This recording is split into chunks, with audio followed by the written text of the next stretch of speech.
Welcome to the Salmon Runs YouTube. Enjoy the video.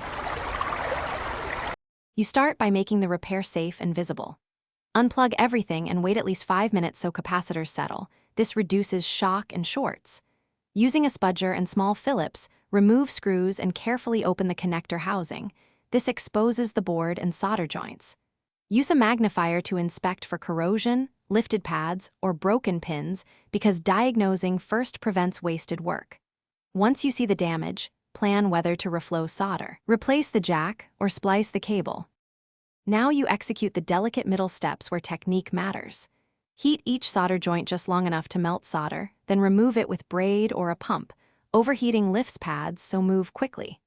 If the jack is damaged, lift its mounting pads and install the replacement, aligning pins and rehabbing any torn traces with jumper wire if needed. When repairing the cable, strip 4/6 mm, tin conductors, and solder to correct pads. Add heat shrink and restore strain relief so the repair lasts.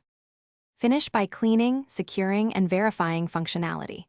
Use isopropyl alcohol to remove flux, then reflow any dull joints and inspect for solder bridges under magnification because hidden shorts cause failures. Reassemble the housing and ensure strain relief clamps the cable. This prevents reopening. Test charging first with the Macbook off, then booted. Look for steady charging indicator.